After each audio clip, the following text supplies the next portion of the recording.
Hello students, ఈరోజు మన topic ఏంటి అంటే ఇంటిగ్రేషన్. ఇంటర్మీడియట్ సెకండ్ ఇయర్లో ఫస్ట్ ఇయర్లోనే మీకు తెలుసు ఏ పేపరు బి పేపరు 2 పేపర్స్ ఉంటాయి. మ్యాథమెటిక్స్లో ఉన్నటువంటి ఏబి పేపర్ని సెకండ్ ఇయర్లో సింపుల్గా ఏమంటాం 2A 2B. ఫస్ట్ ఇయర్ కూడా అంతే కదా, 1A 1B అని చెప్తారు. ఏబి పేపర్ ఫస్ట్ ఇయర్ కాబట్టి 1A 1B అంటాం, సెకండ్ ఇయర్ కాబట్టి 2A 2B. సో 2B గురించి మాట్లాడదాం. 2Bలో టోటల్ 2B సిలబస్ని 2 పార్ట్స్గా స్ప్లిట్ చేశాడు. ఫస్ట్ పార్ట్ని ఏమన్నాడు అంటే కోఆర్డినేట్స్ జామెట్రీ అన్నాడు. కోఆర్డినేట్ జామెట్రీ తెలుగులో అయితే నిరూపక జామెట్రీ అని చెప్తారు. సెకండ్ పార్ట్ ఏంటంటే కాలిక్యులస్. సెకండ్ పార్ట్ని ఏమని పిలుస్తున్నాడంటే కాలిక్యులస్ అని పిలుస్తున్నాడు. ఫస్ట్ పార్ట్లో టోటల్గా 5 చాప్టర్స్ ఉంటాయి, మనకు అది అవసరం లేదు ప్రస్తుతానికి. First chapter circles, system of circles, third chapter parabola, ellipse, hyperbola, అలా ఒక 5 చాప్టర్స్ ఉంటాయమ్మా దేంట్లో కోఆర్డినేట్ జామెట్రీలో. కాలిక్యులస్ విషయానికి వచ్చేటప్పటికి మరలా 3 చాప్టర్స్ ఉంటాయి. ఫస్ట్ చాప్టర్ ఏంటి అంటే ఇంటిగ్రేషన్స్.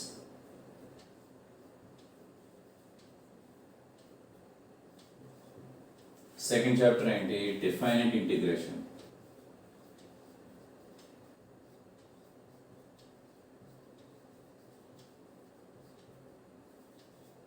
థర్డ్ చాప్టర్ ఏంటంటే డిఫరెన్షియల్ ఈక్వేషన్స్. సింపుల్గా దాన్ని డిఈ అని పిలుస్తారు, డిఫరెన్షియల్ ఈక్వేషన్. సో ఈ ఫస్ట్ చాప్టర్ గురించి మనం ఇప్పుడు మాట్లాడుతున్నాం. ఇంటిగ్రేషన్ తెలుగులో సమాకలనము అని పిలుస్తారు. డిఫైనెంట్ ఇంటిగ్రేషన్ని నిశ్చిత సమాకలనం అని పిలుస్తారు. డిఫరెన్షియల్ ఈక్వేషన్ని అవకలనీయ సమీకరణాలు. ఆ చాప్టర్ వచ్చినప్పుడు తెలుగు టర్మ్స్ ఎవరికైనా కావాలంటే అప్పుడు మీరు నోట్ చేసుకుంటారు. కానీ ప్రస్తుతానికి మనం ఫస్ట్ చాప్టర్ గురించి మాట్లాడుతున్నాము, ఇంటిగ్రేషన్ గురించి మాట్లాడుతున్నాము, సమాకలనం గురించి మాట్లాడుతున్నాము. సో ఎలా వచ్చిందమ్మా, సెకండ్ ఇయర్ మ్యాథమెటిక్స్లో బి పేపర్ని 2 పార్ట్స్గా స్ప్లిట్ చేసినప్పుడు సెకండ్ పార్ట్కి సంబంధించిన కాలిక్యులస్లో ఫస్ట్ చాప్టర్ ఏంటి అంటే ఇంటిగ్రేషన్. టోటల్ కాలిక్యులస్ నుంచి ఆంధ్రప్రదేశ్కి సంబంధించిన బ్లూ ప్రింట్ ప్రకారం 46 మార్క్స్ వస్తాయి మీకు. ఇంటిగ్రేషన్స్ నుంచి కాదు, కాలిక్యులస్ నుంచి. సో ఓన్లీ కాలిక్యులస్ నుంచి మీకు 46 మార్క్స్ వస్తాయి. సో దీంట్లో థర్డ్ చాప్టర్ అయినటువంటి డిఫరెన్షియల్ ఈక్వేషన్ ఉంది కదమ్మా, అవకలనీయ సమీకరణాలు అని చెప్పాను. డిఫరెన్షియల్ ఈక్వేషన్ గురించి చిన్న ఇన్ఫర్మేషన్ చెప్పుకొని ఫార్వర్డ్. సో డిఫరెన్షియల్ ఈక్వేషన్ మీరు ఇక్కడ కొంచెం డెప్త్గా నేర్చుకోవాలి, ఇంట్రెస్ట్గా నేర్చుకోవాలి. కారణం ఏంటంటే ఇంటర్మీడియట్ సెకండ్ ఇయర్ కంప్లీట్ అయిన తర్వాత మ్యాథమెటిక్స్ స్టూడెంట్స్ మెయిన్గా మీరు చూస్ చేసుకునే ఆప్షన్స్ 2. ఫస్ట్ది బీటెక్ వెళ్తారు, ఇంజనీరింగ్కి వెళ్తారు. సెకండ్ ఏంటి అంటే లేదా డిగ్రీకి వెళ్తారు. Most of the people engineering వెళ్ళిపోతారు లేదా డిగ్రీకి వెళ్తారు. So either engineering or degree, నువ్వు ఏది చూస్ చేసుకున్నా పర్వాలేదు, రెండిట్లోని కూడా ఈ డిఫరెన్షియల్ ఈక్వేషన్ అనే పేపర్ మరలా మీకు టచ్ అవుతుంది. ఇక్కడ అంటే నా ఉద్దేశం ఇంటర్మీడియట్ సెకండ్ ఇయర్లో నువ్వు ఏవైతే నేర్చుకున్నావో ప్రతి ప్రాబ్లము కూడా మరలా రిపీట్ అవుతుంది. ఆల్మోస్ట్ నెంబర్స్ కూడా మారకుండా అవే వస్తాయి. మీరు క్వశ్చన్ అడగవచ్చు, నెంబర్స్ కూడా మారకుండా మరలా అక్కడ ఎందుకు పెట్టాడు అని అడగచ్చు. నా ఉద్దేశం ఇక్కడ ఉన్నటువంటి ఫర్ ఎగ్జాంపుల్ ఇక్కడ డిఫరెన్షియల్ ఈక్వేషన్లో ఒక 50 క్వశ్చన్స్ ఉన్నాయనుకోండి, ఆ 50 క్వశ్చన్స్ కూడా అవే క్వశ్చన్స్ డిగ్రీలోనే ఉంటాయి, అవే 50 క్వశ్చన్స్ బీటెక్లోని కూడా ఉంటాయి. అవి కాకుండా ఇంకా ఎడిషనల్గా ఇంకొక 200 క్వశ్చన్స్ ఉంటాయి దగ్గర మద్దవుతుందా అంటే ఇక్కడ ఉన్న క్వశ్చన్స్ అన్నీ ఉంటాయి, ఇంకా ఎడిషనల్గా ఉంటాయి. అంటే దాదాపు ఇక్కడ ఉన్న సిలబస్ మీరు ఇంజనీరింగ్ పేపర్తో కానీ డిగ్రీ పేపర్తో కానీ చూసుకుంటే ఇది ఒక 20% ఉంటున్నట్టుగా. అంటే ఇక్కడ ఒక 50 క్వశ్చన్స్ ఉంటే అక్కడ ఒక 200 క్వశ్చన్స్ సెక్షనల్గా ఉంటాయి. బట్ ఇక్కడ ఉన్న ప్రతి క్వశ్చన్ అక్కడ ఉంటుంది. సో అక్కడ పేపర్ మీకు అర్థం కావాలి అంటే ఇక్కడ నువ్వు ఒళ్ళు దగ్గర పెట్టుకుని వినాలి. డిఫరెన్షియల్ ఈక్వేషన్ రావాలి అంటే ఇంటిగ్రేషన్స్ వస్తేనే డిఫరెన్షియల్ ఈక్వేషన్ వస్తుంది, ఇంటిగ్రేషన్స్ వస్తేనే డిఫైనెట్ ఇంటిగ్రేషన్ వస్తుంది. అంటే కేవలం ఇంటిగ్రేషన్ మీదే సెకండ్ చాప్టర్ డిపెండ్ అయి ఉంటుంది, ఇంటిగ్రేషన్ మీదే థర్డ్ చాప్టర్ కూడా డిపెండ్ అయి ఉంటుంది. సెకండ్ చాప్టర్కి ఫస్ట్ చాప్టర్కి పెద్దగా తేడా ఏమి ఉండదు. సెకండ్ చాప్టర్లో లిమిట్స్ కూడా ఉంటాయి మీకు. లిమిట్స్ ఎందుకు ఉంటాయి, దాని ఉపయోగం ఏంటన్నది సెకండ్ చాప్టర్ వచ్చినప్పుడు అప్పుడు డిస్కస్ చేసుకుందాం. సో ప్రస్తుతానికి ఫస్ట్ చాప్టర్ మీద కాన్సన్ట్రేట్ చేయండి. ఫస్ట్ చాప్టర్ మీద ఎందుకు కాన్సన్ట్రేట్ చేయాలి, ఇది వస్తేనే కానీ థర్డ్ చాప్టర్ అర్థం కాదు. థర్డ్ చాప్టర్ అర్థం అయితేనే కానీ ఫర్దర్గా మీరు ఏమన్నా హయ్యర్ స్టడీస్కి వెళ్ళినప్పుడు ఇది తెలిస్తే అక్కడ ఈజీగా ఉంటుంది, లేకపోతే అక్కడ మళ్ళీ ఫస్ట్ నుంచి నువ్వు నేర్చుకోవాల్సి ఉంటుంది. సో మన ఫోకస్ ఏంటి ఇప్పుడు, ఇంటిగ్రేషన్స్ని బాగా అర్థం చేసుకోవాలి. సో ఇంటిగ్రేషన్ అంటే ఏంటి, అది ఎందుకు ఉపయోగిస్తారు, సో దానికి సంబంధించిన ఫార్ములాస్ ఏమన్నా ఉన్నాయా, అటువంటి కాన్సెప్ట్స్ అన్నీ కూడా ఈ బేసిక్ వీడియోలో, ఈ ఫస్ట్ వీడియోలో ఇంటిగ్రేషన్కి సంబంధించినంత వరకు ఇది ఫస్ట్ వీడియో, ఈ వీడియోలో చూద్దాం మనం.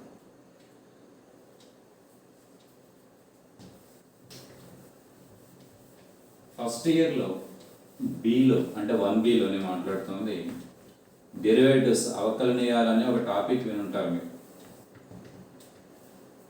డెరివేటివ్స్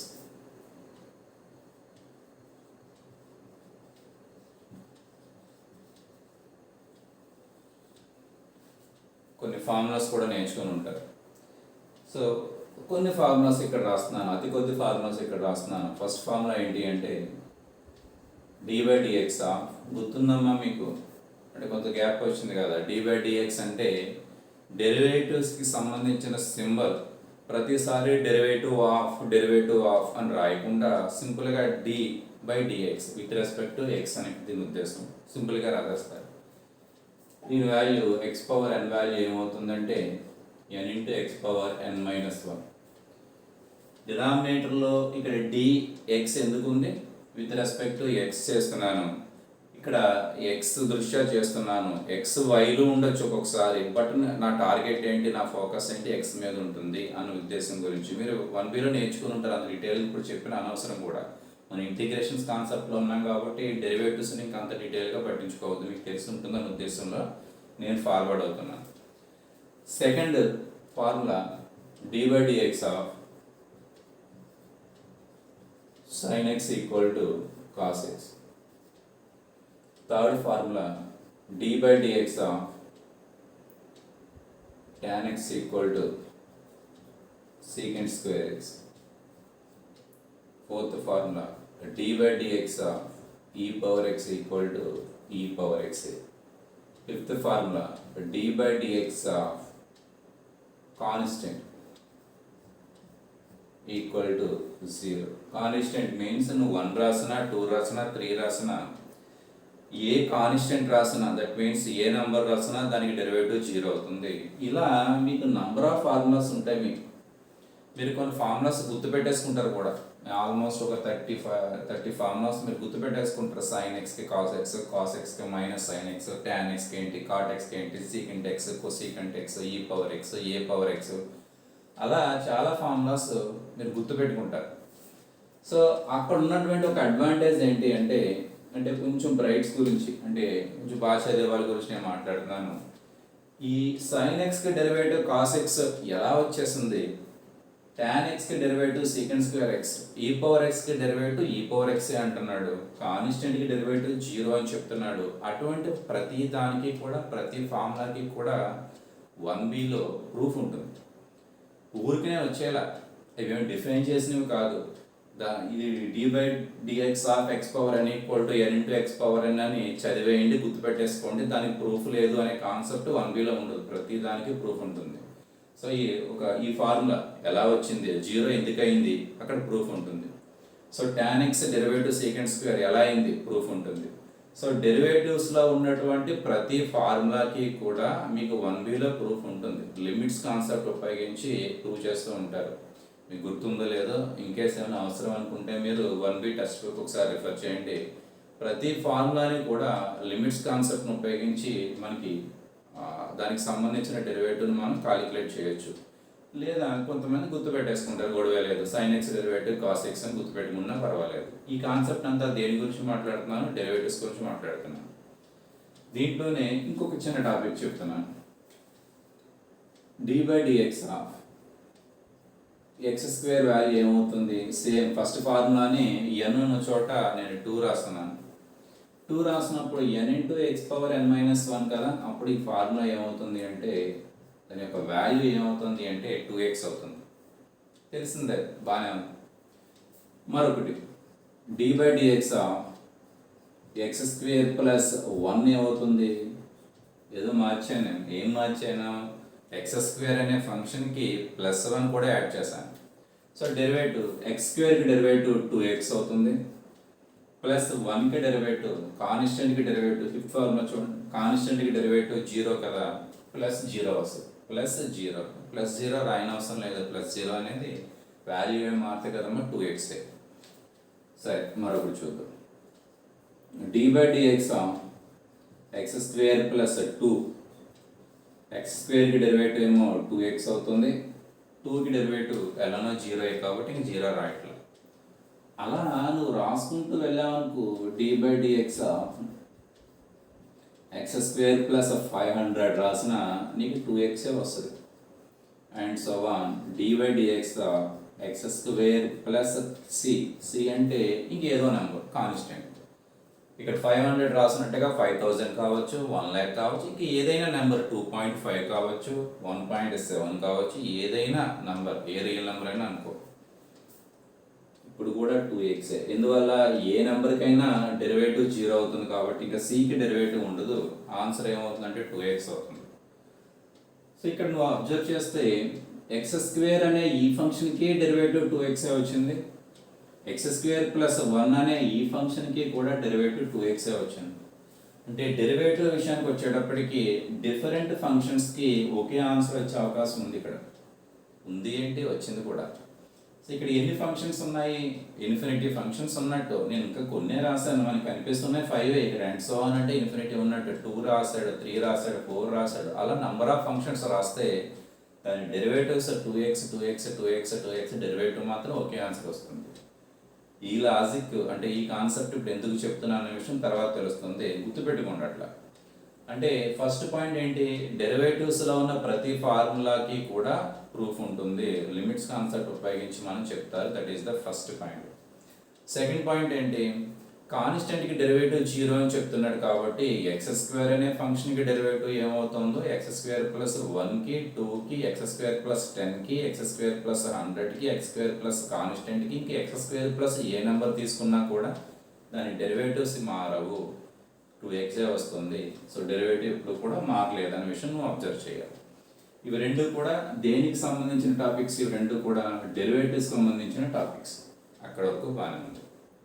సరే, అసలు డెరివేటివ్ ఎందుకు ఉపయోగిస్తారు అవన్నీ కూడా ఇంకా 1 వీక్ సంబంధించిన, ఫస్ట్ ఇయర్కి సంబంధించిన టాపిక్స్ మీ సార్స్ అప్పుడు చెప్పు ఉండొచ్చు.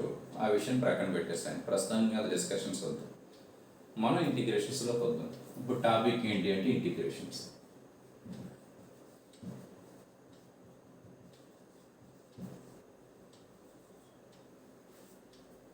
డెరివేటివ్ కాలిక్యులేట్ చేయడానికి ప్రతిసారి derivative of sign X, derivative of tan x, derivative of cos x అని రాయడం కంటే సింపుల్గా d అని ఉపయోగిస్తారు. d means derivative. d/dx అంటే derivative of sine x with respect to x. x దృష్ట్యా డెరివేటివ్ కాలిక్యులేట్ చేస్తున్నాం, x దృష్ట్యా అవకలనం కాలిక్యులేట్ చేస్తున్నాం అన్న విషయాన్ని సింపుల్గా d/dx అంటారు. ప్రతిసారి రాయలేం కదమ్మా, లెటరింగ్ కొంచెం కష్టం అవుతుందని d/dx అంటాడు సింపుల్గా. అంటే d/dx అనేది derivative with respect to X అన్నదానికి సింపుల్గా సింబాలిక్గా అలా రాసేస్తాం, అంత ఒక సింబల్గా మీరు ట్రీట్ చేయండి. d/dx అనేది దేనికి సింబాలిక్? అది derivative of some function with respect to x. ప్రతిసారి derivative of with respect to x అని రాయకుండా d/dx అని ఒక చిన్న కోడ్ లాగా ఉపయోగిస్తూ ఉంటారు మీరు. ఇంటిగ్రేషన్స్ కూడా అంతే. మరి ఇంటిగ్రేషన్స్ ప్రతిసారి ఇంటిగ్రేషన్స్ ఆఫ్ అని అనకుండా వాడు సింపుల్గా ఈ సింబల్ వాడతాడు. ఈ సింబల్ ఎస్ అని కొంచెం సాగదీస్తాడంతే. అన్నిసార్లు రాయక్కర్లేదు మీరు, నేను మామూలుగా రాశాను, ఒకసారి రాస్తే సరిపోతుంది. ఇక్కడ మళ్ళా dx రాస్తున్నాడు. అంటే derivative with respect to x అని ఎలా అయితే చెప్తున్నావో, ఇప్పుడు ఇదే ఫంక్షన్ ఉందనుకోండి అమ్మా, సెకండ్ది రాస్తున్నాను, మళ్ళీ చూడండి. ఇక్కడ d/dy sin y equal to cos y. అంటే ఎక్సే వాడిన అవసరం లేదు, y కూడా వాడచ్చు విత్ రెస్పెక్ట్ టు y అంటారు. అలా ఇక్కడ yకి సంబంధించింది ఉంది కాబట్టి విత్ రెస్పెక్ట్ టు y చేసినట్టుగా ఇంటిగ్రేషన్ ఎక్స్ దృష్ట్యా చేస్తున్నావా వై దృష్ట్యా చేస్తున్నావా అనే విషయం చివరి ఉన్నటువంటి వాల్యూ చెప్తుంది. ఇక్కడ ఉన్నటువంటి వాల్యూ డినామినేటర్లో రాసినట్టుగా అదొక నొటేషన్, అలా రాసినట్టుగా ఇంటిగ్రేషన్ సంబంధించిన నొటేషన్ ఏంటి అంటే స్టార్టింగ్లో ఈ సింబల్ ఉంటుంది, ఇంటిగ్రల్ సింబల్ ఉంటుంది, చివర విత్ రెస్పెక్ట్ టు ఎక్స్ ఆ వై అనే విషయం చెప్తూ ఉంటుంది, డిఎక్స్ అనేది ఉంటుంది, మధ్యలో ఒక ఫంక్షన్ రాస్తారు. ఫర్ ఎగ్జాంపుల్ నేనేం రాశానంటే 2x రాశాను, ఏదైనా రాసుకోవచ్చు, 2x 3x x square tan x sin x ఏదైనా రాసుకోవచ్చు. దీనికి ఆన్సర్ ఎంత వచ్చింది అంటే ఎక్స్ స్క్వేర్ వచ్చింది అని నేను రాసేస్తే నాకు తెలుసు, నీకు డౌట్ వస్తుంది. ఇది డౌట్ రాదు మరలా, ఎందువల్ల నువ్వు ఆల్రెడీ నేర్చుకున్నావు కాబట్టి 1Bలో. ఇక్కడికి వచ్చేటప్పటికి ఇదే గీత పెట్టాడు, 2x అంటున్నాడు, ఎక్స్ స్క్వేర్ వేసాడు, ఎలా వచ్చింది? దానికి ప్రూఫ్ ఉండదు, ప్రూఫ్ లేదు, దీనికి ఇంటిగ్రేషన్కి ప్రూఫ్ ఉండదు. మరి ప్రూఫ్ లేకుండా ఇది ఎలా తయారు చేశాడు?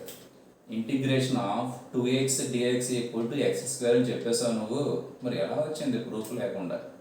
అది రాయడానికి ఒక కారణం ఉండాలి కదా అన్న దానికి నేను క్లారిఫికేషన్ ఇస్తాను.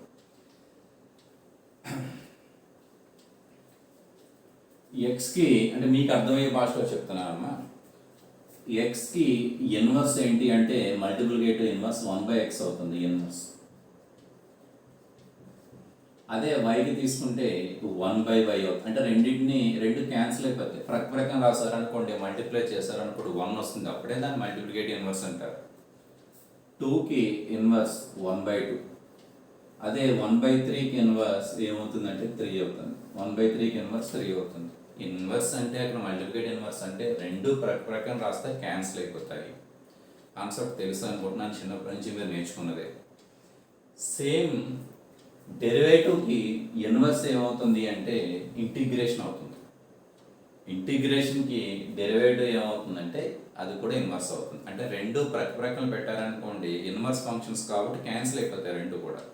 కాన్సెప్ట్ మీకు అర్థమయ్యే భాషలో చెప్తున్నాను, ఈజీగా ఉండేటట్టుగా. అలా ఇంటిగ్రేషన్ డిఫైన్ చేశాడు. డెరివేటివ్ దానికి ప్రతిదానికి కూడా ప్రూఫ్ ఉంది. డెరివేటివ్ ఎలా వచ్చింది, ఎక్స్ పవర్ ఎన్ ఎలా వచ్చింది, సైన్ ఎక్స్కి డెరివేటివ్ కాస్ ఎక్స్ ఎలా వచ్చింది, tan X derivative secant square X ఎలా వచ్చింది అని ప్రతి దానికి ప్రూఫ్ ఉంటుంది. ఆ నెక్స్ట్ స్టేజ్కి దేనికి వెళ్ళాడు, డెరివేటివ్కి ఇన్వర్స్ కాలిక్యులేట్ చేశాడు. ఆ ఇన్వర్స్కి వాడు పెట్టిన పేరు ఏంటి అంటే ఇంటిగ్రేషన్స్. ఒక చిన్న ఎగ్జాంపుల్ చెప్తున్నాను చూడండి, ఇది చూడండి. d/dx x square equal to 2x. Both sides ఈ సింబల్ అప్లై చేశారు. ఈ సింబల్ అప్లై చేస్తామంటే ఇక్కడ dx ఇక్కడ కూడా రాస్తారనుకోండి, ఇంకా నేను రాయలేదు. సో మీకు ఏం చెప్పాను, ఇవి రెండు క్యాన్సిల్ అయిపోతాయని చెప్పాను కదా. ఇది డెరివేటివ్, ఇది ఇంటిగ్రేషన్. డెరివేటివ్ ఇన్వర్సల్ రెండు కూడా ఈ కాన్సెప్ట్లో ఉంటాయి. ఎక్స్ 1/x, ఒకటి x అయితే రెండోది 1/x. అలా అనకూడదు, మీకు అర్థం కావడం చెప్తున్నాను. ఒకటి y అయితే మరొకటి 1/y, 2 అయితే 1/2, అలా రెండు క్యాన్సిల్ అయిపోతాయి. క్యాన్సిల్ అయిపోయి ఏం మిగులుతుంది, x square equal to integration 2x dx. అదే కదా నేను రాశాను, integration 2x dx equal to x square. అంటే integration 2x dx equal to x square ఎలా వచ్చిందని ఎవరైనా అడిగాడు అనుకోండి, ప్రూఫ్ ఉండదని చెప్పాను కదా, ఉండదు. బట్ అది కరెక్టా కాదని ఎలా వెరిఫై చేసుకుంటావంటే, నీకు వచ్చిన ఆన్సర్కి రైట్ హ్యాండ్ సైడ్ ఉన్నటువంటి వచ్చిన ఆన్సర్కి డెరివేటివ్ కాలిక్యులేట్ చేస్తే, అవకలనం కాలిక్యులేట్ చేస్తే ఇక్కడ ఉన్నటువంటి వాల్యూ రావాలి. అలా వస్తే ఈ ఫార్ములా కరెక్ట్ వచ్చిందిగా. ఎక్స్ స్క్వేర్కి డెరివేటివ్ 2x కాబట్టి 2xకి ఇంటిగ్రేషన్ ఎక్స్ స్క్వేర్ అని చెప్తారు. మా ఫాలో అవుతున్నారా? 2xకి ఇంటిగ్రేషన్ ఎక్స్ స్క్వేర్ కరెక్టా కాదా? తెలియనప్పుడు ఏం చేస్తావు, ఎక్స్ స్క్వేర్కి డెరివేటివ్ కాలిక్యులేట్ చేయి, 2x రావాలి. దానికి ఫార్ములాస్ ఉన్నాయి మనకి, దానికి ప్రాసెస్ ఉంది. ఎక్స్ స్క్వేర్కి డెరివేటివ్ 2x అయింది కాబట్టి అది కరెక్టే కాబట్టి నువ్వు ఎలా రాయగలవు, integration of 2x equal to x square అని రాయొచ్చు. అది ఫస్ట్ పాయింట్ గుర్తుపెట్టుకుని, మెయిన్ పాయింట్ అది. అలానే కాలిక్యులేట్ చేస్తాం ఇంటిగ్రేషన్స్. సెకండ్ చూడండి,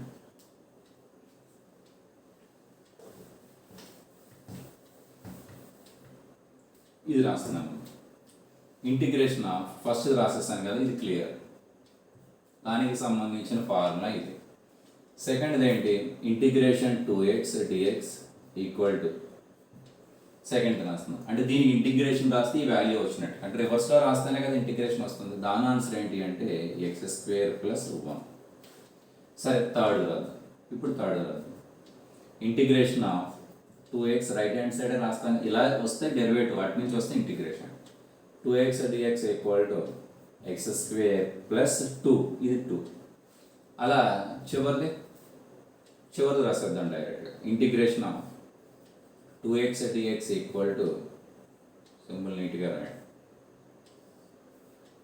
వాల్యూ ఎంతమ్మా ఇది? X square plus. మరి ఎగ్జామ్లో ఇంటిగ్రేషన్ 2x ఇచ్చాడు, ఇది ఇంటిగ్రేషన్ 2x, ఇది ఇంటిగ్రేషన్ 2x, ఇది integration 2x. X square plus 1 ఈ కాంటెస్ట్ ప్రకారం వచ్చింది, X square plus 1, X square ఈ కాంటెస్ట్ ప్రకారం, ఎక్స్ స్క్వేర్ ప్లస్ 2 దీని నుంచి వచ్చింది, ఎక్స్ స్క్వేర్ ప్లస్ 500 దీని నుంచి వచ్చి ఉండేది మనం రాస్తే, ఎక్స్ స్క్వేర్ ప్లస్ దీని నుంచి వచ్చింది. మరి ఏది కరెక్ట్, ఏం రాయాలి ఎగ్జామ్లో? ఇది ఎందుకు ఈ ప్రాబ్లం వచ్చింది? కాన్స్టెంట్కి డెరివేటివ్ ఉండదు కాబట్టి 0 అవుతుంది కాబట్టి ఇన్ని ఆన్సర్స్ వచ్చేసాయి. కాబట్టి ఇంటిగ్రేషన్ రాస్తున్నప్పుడు +1 రాయాలా, +0 రాయాలా, +2 రాయాలా, +3 రాయాలా, +3 రాయాలంటానికి అన్నీ కరెక్టే. ఇది కరెక్ట్ కాదని చెప్పడానికి వీల్లేదు కదా, అది కరెక్టే. 1కి డెరివేటివ్ 0, 2కి డెరివేటివ్ 0 ఉన్నట్టే ప్రతిదానికి కూడా. అప్పుడు వాడు ఏం చెప్తున్నాడు అంటే ప్రతిదానికి కూడా కాన్స్టెంట్ ఉండే అవకాశం ఉంది కాబట్టి ఫార్ములా +c మాత్రం రాయమని చెప్తున్నాడు. ప్రతిదానికి +c రాయండి.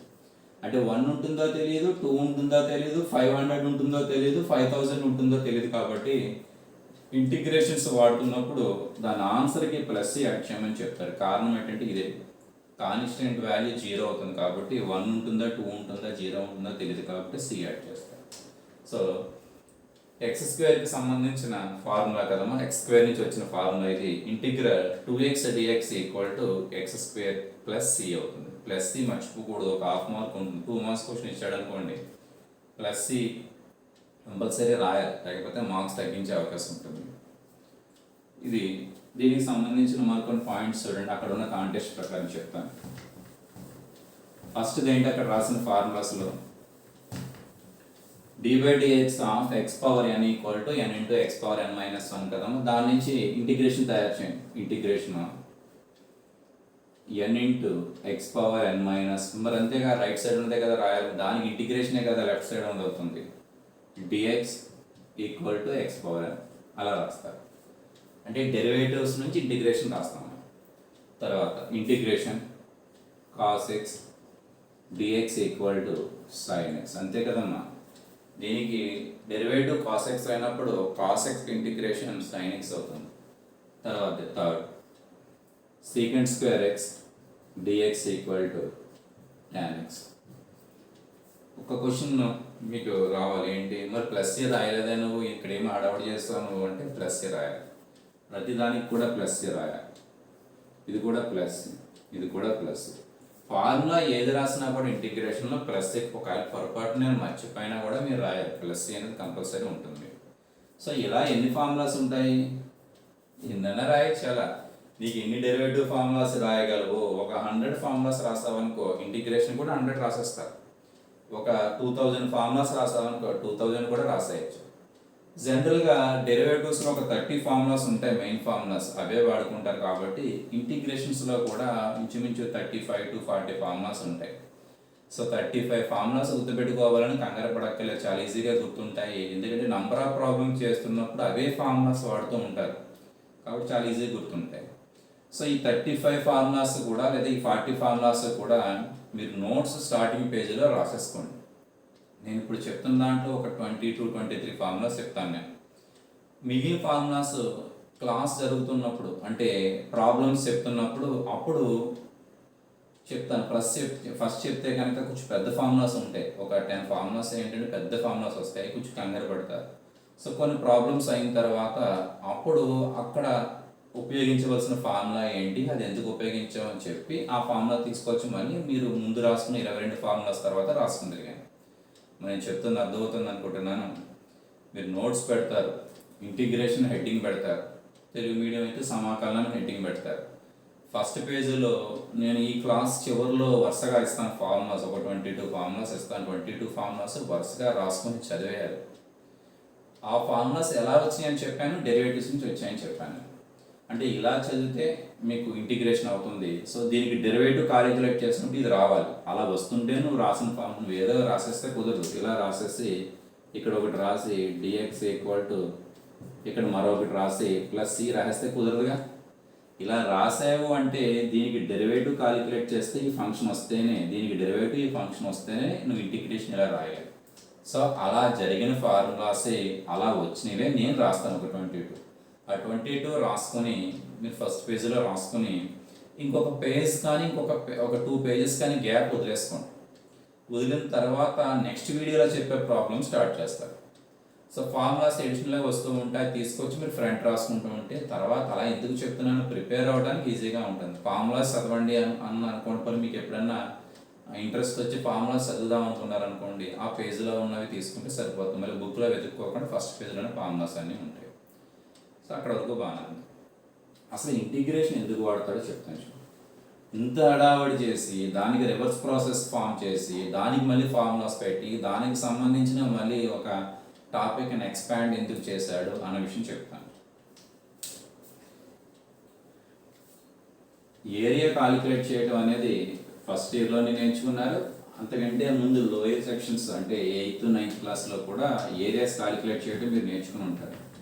అంటే సర్కిల్ ఏరియాకి ఫార్ములా ఉంటుంది, అదేవిధంగా ట్రయాంగిల్ త్రిభుజం ఏరియాకి ఫార్ములా ఉంటుంది, స్క్వేర్ అంటే చతురస్రం ఏరియాకి ఫార్ములా ఉంటుంది, రెక్టాంగిల్ దీర్ఘ చతురస్రం ఏరియా కూడా ఫార్ములా. అలా మీకు కొన్ని షేప్స్ ఉన్నాయి మనకమ్మా, దానికి ఏరియాకి ఫార్ములాస్ ఉంటాయి. ఏరియాకి ఉంటే పెరిమీటర్ ఉంటుంది. పెరిమీటర్ మనకు అవసరం లేదు కాబట్టి నేను చెప్పట్లేదు, ఏరియా గురించి మాట్లాడతాను. సరే,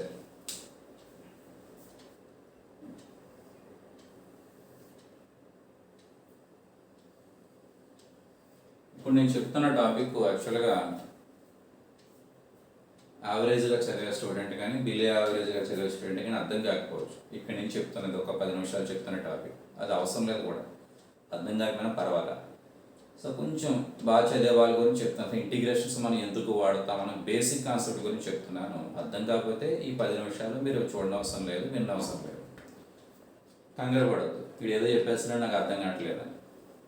చూడండి, ఈ డయాగ్రామ్ మీరు ఎప్పుడైనా చూసారా? ఇలా వచ్చే వేవ్ షేప్లో ఉంది. ఎక్కడ చూసుంటారంటే ఫస్ట్ ఇయర్లో 1Aలో ట్రిగనామెట్రీలో ఇది sin xకి సంబంధించిన వేవ్, అది డయాగ్రామ్, అది కర్వ్ ఎలా అయినా అనుకోవచ్చు. అంటే y sin x ఎలా ఉంటుంది గ్రాఫికల్గా అడిగాడు అనుకోండి, ఎలా రాస్తారు, ఈ వేవ్లో ఉంటుంది. అంటే x ప్లేస్లో వాల్యూస్ మారుస్తూ ఉన్నారనుకోండి, వచ్చే పాయింట్స్ అన్ని మార్క్ చేస్తే ఈ డయాగ్రామే వస్తుంది. అలానే cos x కూడా రాస్తారు, అక్కడ మీకు గుర్తుందో ఇలా ఉంటుంది. y లెఫ్ట్ సైడ్ కూడా ఉంటుందమ్మ, మరి లెఫ్ట్ సైడ్ లేదని కాదు నా ఉద్దేశం, నాకు అవసరం లేదు కాబట్టి రాయట్లేదు cos x. అలా చాలా వాటికి ఉంటాయి. sin x ఉంటుంది, tan x, secant x, cosecant x అన్నిటిగా ఉంటాయి. cot x అన్నిటికి కూడా మీరు డయాగ్రామ్స్ వేయచ్చు. Not only trigonometry functions, e⁻x వేయచ్చు. అలా ప్రతి ఫంక్షన్ కూడా y x³ వేయచ్చు. x³ ఉందనుకోండి, y x³ ఉంటే ఈ విధంగా ఉంటుంది. tan x లా ఇంచుమించు అలా ఉంటుంది. అలా రకరకాలుగా ప్రతిదానికి కూడా మనం ఒక గ్రాఫికల్ రిప్రజెంటేషన్ చేయొచ్చు. అలానే y x అంటే sin x రాసినట్టుగా, cos x రాసినట్టుగా, x³ రాసినట్టుగా, x² రాసినట్టుగా నేను xే రాస్తాను, ఇంకేం రాయాలి. దీనికి కూడా డయాగ్రామ్ ఉంటుంది. దాని డయాగ్రామ్ ఎలా ఉంటుందంటే ఈ లైన్ వస్తుంది. ఇది y x, ఇది y x. ఇది sin x కి డయాగ్రామ్, cos x కి డయాగ్రామ్, x³ కి డయాగ్రామ్, x కి డయాగ్రామ్. మరి దాని మీదే చెప్పొచ్చు కదా, ఇది ఎందుకు చెప్పు, ఇది ఈజీగా అర్థమవుతుంది. y x అనేది స్టూడెంట్కి బాగా అర్థమవుతుంది కాబట్టి ఈజీగా ఉండే ఎగ్జాంపుల్ తీసుకున్నాను. ఇదో డయాగ్రామ్. తర్వాత ఇంటిగ్రల్ x⁻n dx కి ఫార్ములా ఏమవుతుందంటే x⁻n+1/n+1 ప్లస్. మీకు నేను చెప్పబోయే 22 ఫార్ములాస్లోని కూడా ఫస్ట్ ఫార్ములా ఇదే చెప్తాను, ఫస్ట్ మెయిన్ ఫార్ములా. మళ్ళీ ఇది ఎలా వచ్చింది అని క్వశ్చన్ అడగకూడదు. దీనికి డెరివేటివ్ కాలిక్యులేట్ చేసుకో. దేనికి? X power n plus one by n plus వన్కి డెరివేటివ్ కాలిక్యులేట్ చేస్తే ఎక్స్ పవర్ ఎన్నే వస్తుంది. అలా వస్తుందనే విషయం నాకు తెలుసు కాబట్టి ఇది ఫార్ములా కింద రాసేస్తాం. అంటే integral x power n dx equal to x power n plus one by n plus one plus ఈ ఎలా వచ్చింది అని క్వశ్చన్ అడిగితే దీనికి డెరివేటివ్ కాలిక్యులేట్ చేస్తే ఎక్స్ పవర్ ఎన్ వస్తుంది కాబట్టి ఇలా రాయొచ్చు అనే విషయం గుర్తుపెట్టుకో. సో ఈ రెండింటిని క్లబ్ చేస్తాం చూడండి. ఈ పాయింట్ ఏమో 0 ఇది ఆరిజిన్ ఓ, ఇది 1, ఇది 2, ఇది 3 అనుకోండి.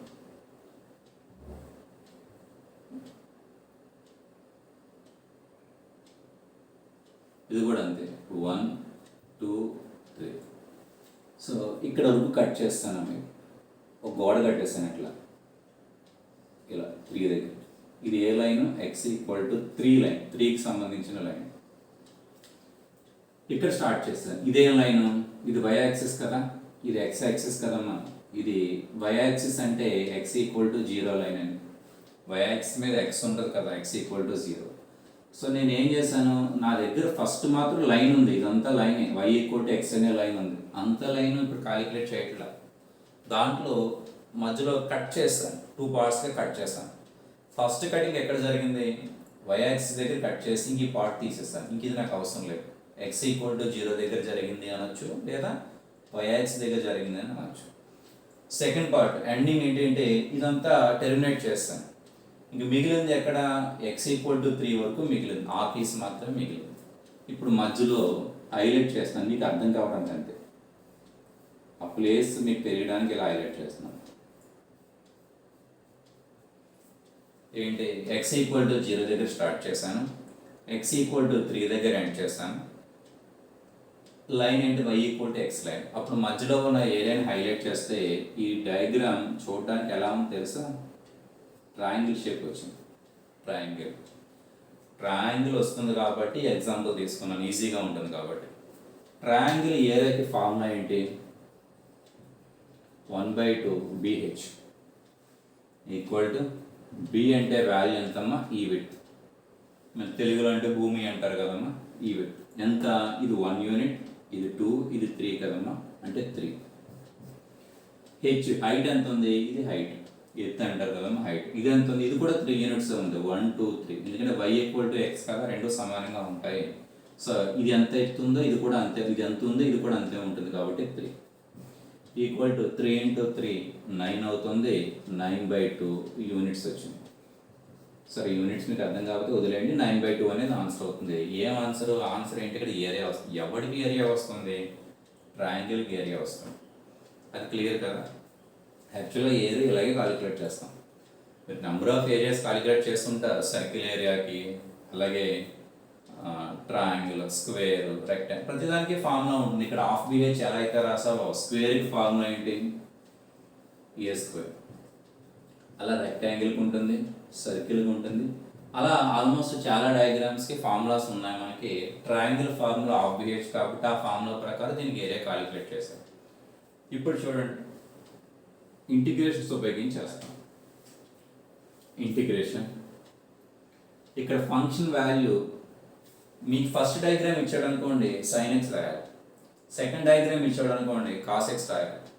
ఈ డయాగ్రామ్ అంటే y ఈక్వల్ టు ఎక్స్ కదమ్మా, ఎక్స్ రాస్తా, ఎక్స్ dx ఈక్వల్ టు, నీకు స్టార్టింగ్ పాయింట్ ఏంటి, x ఈక్వల్ టు 0 దగ్గర, మొత్తం కాదు నాకు లైన్ మొత్తం వద్దు, x ఈక్వల్ టు 0 దగ్గర స్టార్ట్ అవ్వాలి, x ఈక్వల్ టు 3 దగ్గర ఎండ్ అయిపోవాలి. x equal to 0, x equal to 3. మీకు చాప్టర్ స్టార్ట్ చేసేటప్పుడు చెప్పాను చూసారు, లిమిట్స్ కూడా ఉంటాయి ఇవే. దీని వాల్యూ చూడండి, ఇక్కడ ఎక్స్ పవర్ n ఉంటే ఫార్ములా ప్రకారం n+1 వస్తుంది.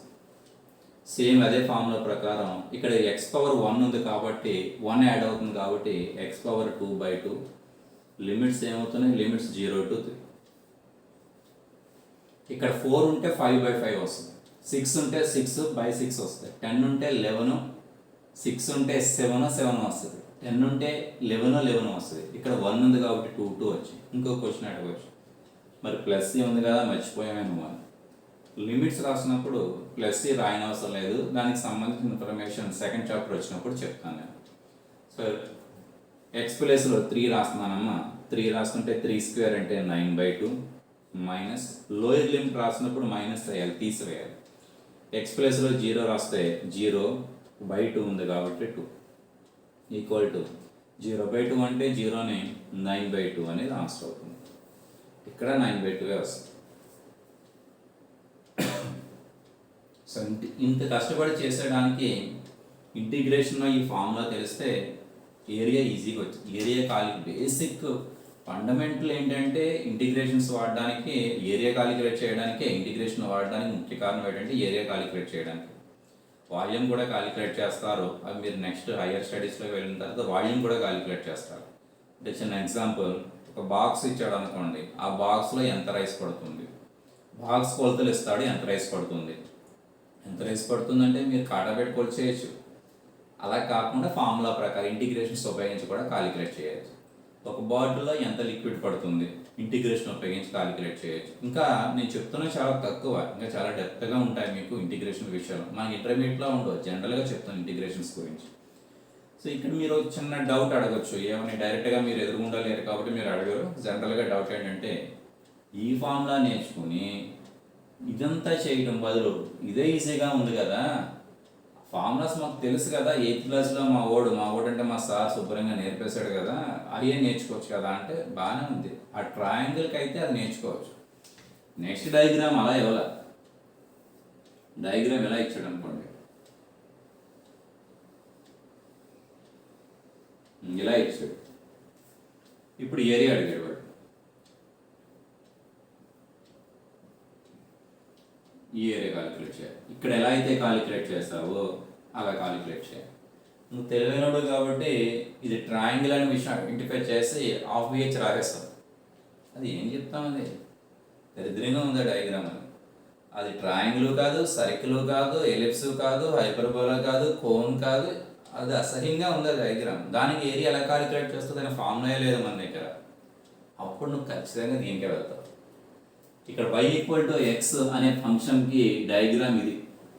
డయాగ్రామ్ ఉందంటే దానికి సంబంధించి ఫంక్షన్ వాల్యూ కూడా ఉంటుంది.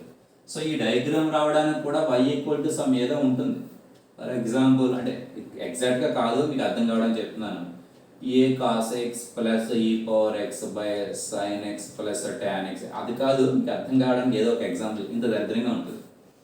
దాని నుంచి వచ్చిన డయాగ్రామ్ sin x నుంచి డయాగ్రామ్ వచ్చినట్టుగా, cos x నుంచి డయాగ్రామ్ వచ్చినట్టుగా, x³ నుంచి డయాగ్రామ్ వచ్చినట్టుగా, y=x నుంచి డయాగ్రామ్ వచ్చినట్టుగా, ఈ డయాగ్రామ్ ఏదో ఒక ఫంక్షన్ నుంచి వస్తుంది కదా, ఆ ఫంక్షన్ తీసుకొచ్చి ఇంటిగ్రేషన్ కాలిక్యులేట్ చేస్తారు, ఏరియా వచ్చేస్తుంది. సో ఏరియా కాలిక్యులేట్ చేయాలి అంటే ప్రతిసారి కూడా వీలు పడకపోవచ్చు. అప్పుడు మీరు ఉపయోగించే మెథడ్ ఏంటంటే ఇంటిగ్రేషన్స్. ఈ ఇంటిగ్రేషన్ ఫార్ములాస్ ఎన్ని ఉంటాయని చెప్పి నాకు 40 ఫార్ములాస్ ఉంటాయి. ఆ 40 ఫార్ములాస్ మీరు చదువుకుంటే చాలు. ఈ చాప్టరే కాదు, ఈ పార్ట్ అంతా, ఈ కాలిక్యులస్ మొత్తం కూడా, కాలిక్యులస్ అంటే తెలుగులో కలనగణితం అంటారు, కలనగణితం మొత్తం కూడా మీకు ఈజీగా వచ్చేస్తుంది. సో ఇప్పుడు నేను ఫార్ములాస్ రాస్తాను, మీకు ముందు చెప్పినట్టుగా కూడా ఆ 22 ఫార్ములాస్ చెప్తానమ్మా. అవి ఫస్ట్లో పేపర్లో మీరు రాసేసుకుంటారు. ఒక పేపర్ వదిలేసుకొని నెక్స్ట్ వీడియోలో చెప్పే ప్రాబ్లమ్ స్టార్ట్ చేద్దరు కానీ. ఓకే,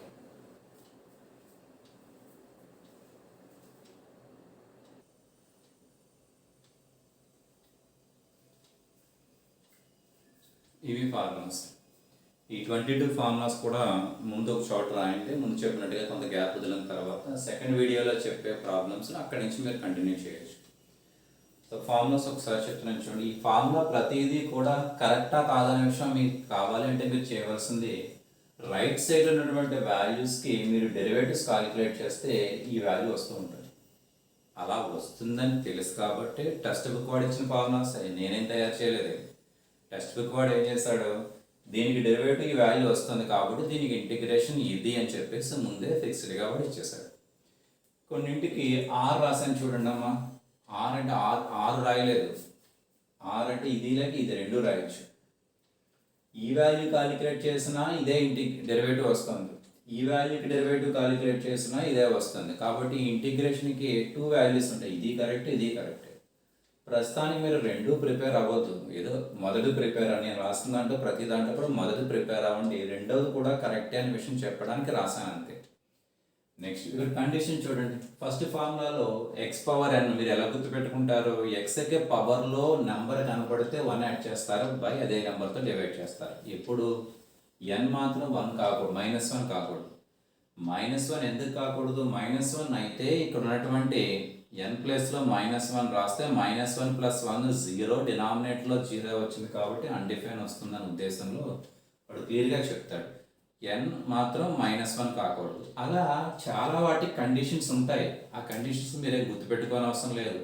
మొదటిది కాబట్టి కండిషన్, ఇప్పుడు ఫర్ ఎగ్జాంపుల్ 18th ఫార్ములా ఉంది, దీనికి కూడా కండిషన్ ఉంటుంది. ఇది రాసిన ప్రతిసారి ఇది వచ్చేసి కండిషన్స్ ఉంటాయి. 19th ఫార్ములా కూడా కండిషన్ ఉంటుంది. అలా చాలా ఫార్ములాస్కి కండిషన్స్ ఉంటాయి. అదేం గుర్తుపెట్టుకోగలదు కాబట్టి ఇంకా కండిషన్స్ అన్ని గుర్తుపెట్టుకోవాలని చాలా కష్టం అవుతుంది. ఈ ఫార్ములా సరిపోతుంది. సో ఇక్కడ ఆర్ రాసిన ప్రతి దాంట్లోనే కూడా ఏదో ఒకటి నా ఉద్దేశం ప్రకారం ఫస్ట్ది మాత్రం గుర్తుపెట్టుకుంటే సరిపోతుంది, సెకండ్ది అవసరం లేదు. సో దీంట్లో స్పెసిఫిక్గా అన్నీ ప్రిపేర్ అవ్వాలి, అన్నీ కావాలి. ఇంకా కొంచెం స్పెసిఫిక్గా అంటే ఇదొకటి, తర్వాత ఇవాళ మీకు తెలిసినవి ఏవి,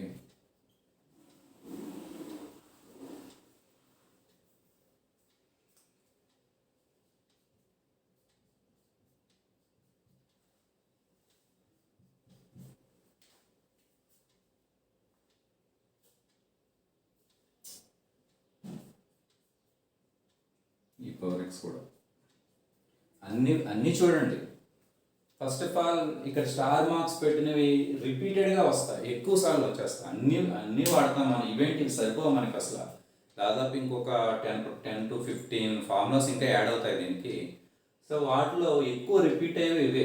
ఇవి ఉన్నాయి చూసారా, స్టార్స్ పెట్టినవి. ఇప్పుడు ఇది ఉందనుకోండి, దీన్ని వాడతారు, దీన్ని అన్నింటినీ వాడతారు. ఈ స్టార్స్ పెట్టిన మాత్రం రిపిటేషన్ ఎక్కువగా ఉంటుంది. సో అది కంపల్సరీ ముందు మీరు ప్రిపేర్ అవ్వాలి.